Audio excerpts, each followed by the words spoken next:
मत्ती 9 लकवे के रोगी को चंगा करना। फिर वो नाव पर चढ़कर पार गया और अपने नगर में आया। और देखो, कई लोग लकवा के एक रोगी को खाट पर रखकर उसके पास लाए। यीशु ने उनका विश्वास देखकर उस लकवे के रोगी से कहा, हे पुत्र, ढाढ़स बांध, तेरे पाप क्षमा हुए। इस पर कई शास्त्रियों ने सोचा, ये तो परमेश्वर की निंदा करता है। यीशु ने उनके मन की बातें जानकर कहा, तुम लोग अपने अपने मन में बुरा विचार क्यों कर रहे हो? सहज क्या है, ये कहना, तेरे पाप क्षमा हुए, या ये कहना, उठ और चल फिर? परंतु इसलिए कि तुम जान लो कि मनुष्य के पुत्र को पृथ्वी पर पाप क्षमा करने का अधिकार है। तब उसने लकवे के रोगी से कहा, उठ, अपनी खाट उठा और अपने घर चला जा। वो उठकर अपने घर चला गया। लोग ये देखकर डर गए और परमेश्वर की महिमा करने लगे जिसने मनुष्यों को ऐसा अधिकार दिया है। मत्ती का बुलाया जाना। वहां से आगे बढ़कर यीशु ने मत्ती नामक एक मनुष्य को महसूल की चौकी पर बैठे देखा और उससे कहा, मेरे पीछे हो ले। वो उठकर उसके पीछे हो लिया। जब वो घर में भोजन करने के लिए बैठा तो बहुत से महसूल लेने वाले और पापी आकर यीशु और उसके चेलों के साथ खाने बैठे।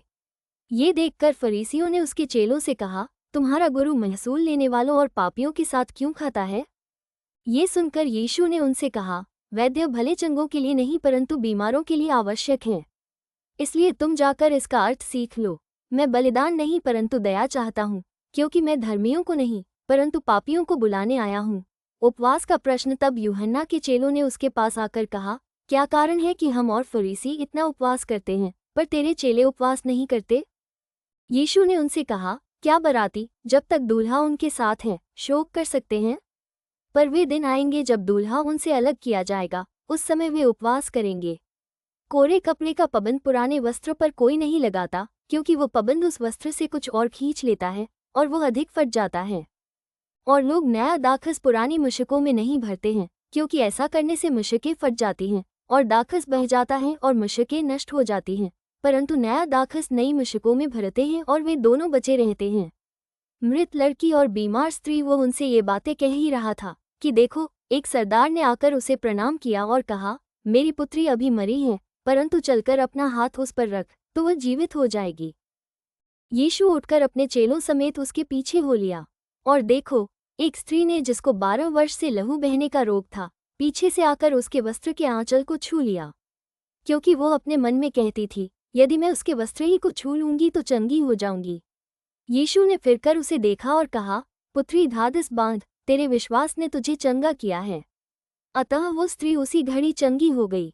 जब यीशु उस सरदार के घर में पहुंचा और बांसुरी बजाने वालों और भीड़ को हुल्लड़ मचाते देखा, तब कहा, हट जाओ, लड़की मरी नहीं पर सोती है।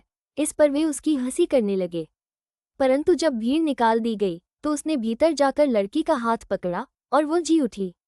और इस बात की चर्चा उस सारे देश में फैल गई। 2 अंधों को दृष्टिदान। जब यीशु वहां से आगे बढ़ा तो 2 अंधे उसके पीछे ये पुकारते हुए चले, हे दाऊद की संतान, हम पर दया कर। जब वो घर में पहुंचा तो वे अंधे उसके पास आए और यीशु ने उनसे कहा, क्या तुम्हें विश्वास है कि मैं ये कर सकता हूँ? उन्होंने उससे कहा, हाँ प्रभु। तब उसने उनकी आंखें छूकर कहा, तुम्हारे विश्वास के अनुसार तुम्हारे लिए हो। और उनकी आंखें खुल गईं। यीशु ने उन्हें चिताकर कहा, सावधान, कोई इस बात को न जाने। पर उन्होंने निकलकर सारे देश में उसका यश फैला दिया। एक गूंगे को चंगा करना। जब वे बाहर जा रहे थे तो देखो, लोग एक गूंगे को जिसमें दुष्टामा थी उसके पास लाए, और जब दुष्टामा निकाल दी गई तो गूंगा बोलने लगा।